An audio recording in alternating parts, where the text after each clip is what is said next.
She smiled at him. She was just 12. Innocent. Bright-eyed.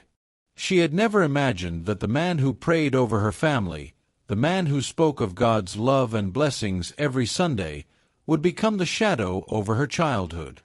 That Sunday morning, the sunlight streamed through the stained glass, painting the floor with colors she thought were holy, but the warmth could not protect her.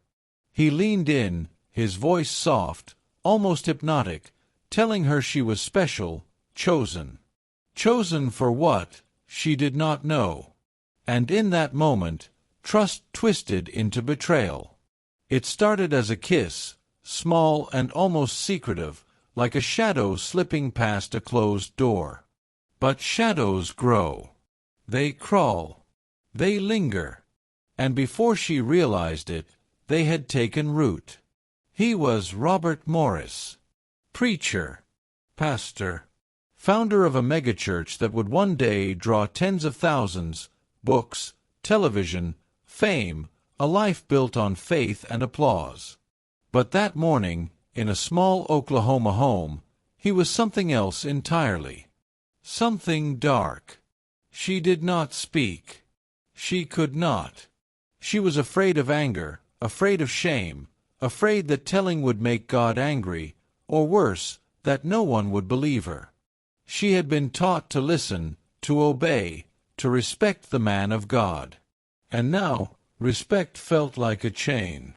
It was quiet in the house, but inside her chest, a storm was growing. Every word he whispered, every hand that lingered too long, built a secret no child should ever carry. At first, she told herself it was an accident, that it would stop, that maybe she had misunderstood. But the world has no pause button. The shadow did not stop. Time passed. He left for other towns, other churches, other people. But the memory stayed, like an echo in a hollow room. It followed her to school, to her room, to the spaces that were meant to be safe.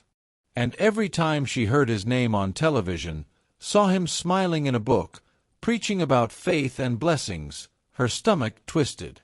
The world celebrated him. The world trusted him. And she, the child he had taken from innocence, carried the weight alone. Years went by. He built a church. Gateway Church. Thousands of seats, bright lights, screens that displayed his face to a sea of worshippers. Television interviews. Books. Invitations to speak to leaders, to presidents. The world admired Robert Morris. His sermons promised wealth and favor, a life blessed beyond measure if one had faith. And the irony was unbearable. While he promised blessings, he had stolen hers. The contrast was cruel. She remembered that morning, the sunlight, the colors on the floor, the softness of his voice. And she wondered how many others had been silenced, how many secrets had been buried beneath the applause. She tried to live. She tried to forget. But the past is not a shadow you can outrun. It grows, stretches, waits. And eventually, it demands to be faced. She reached out. She spoke. The first words were trembling, barely audible.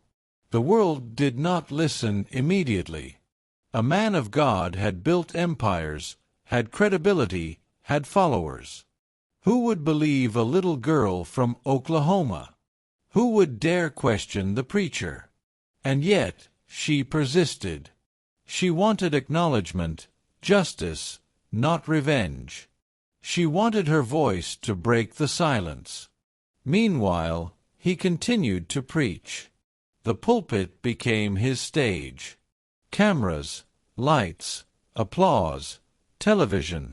People listened, hung on every word. They trusted him with their prayers, their money, their hopes. He was careful. Publicly, he was flawless. Privately, he carried a secret that would one day erupt like a dam breaking. And for decades, it remained hidden. Church elders claimed they knew something, but not enough. And the child he had abused, the girl whose life had been altered, had no one to defend her truth. Then came the confession. It was quiet at first. A statement issued through council, through the church's communication channels, words like inappropriate behavior and moral failure. But the truth is stubborn. It finds a way. She came forward. She named her age. She named the years. She revealed the details.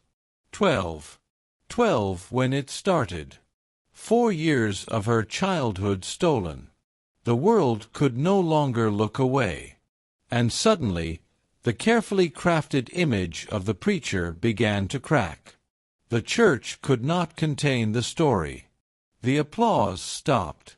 The followers murmured. The bright lights revealed shadows no one wanted to see. The headlines screamed.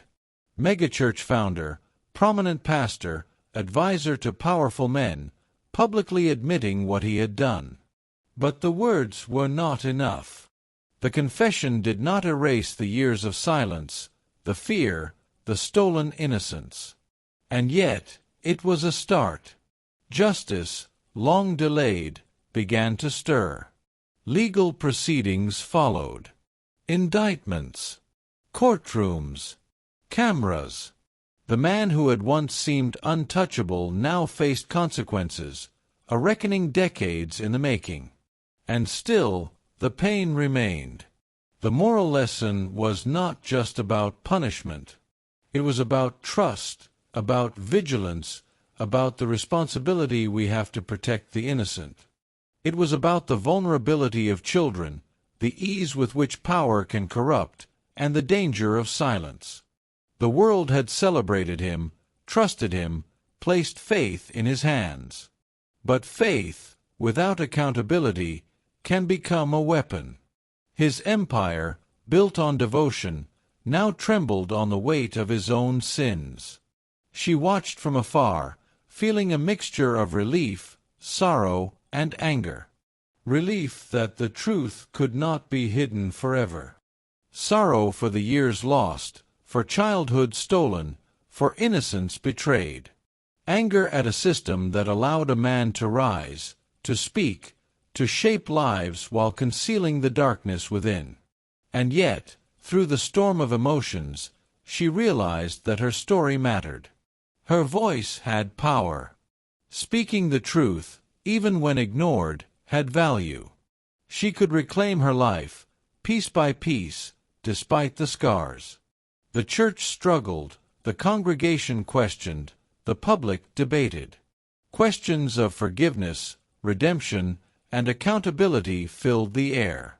Could a man of God truly be human and flawed? Could an institution forgive yet still protect?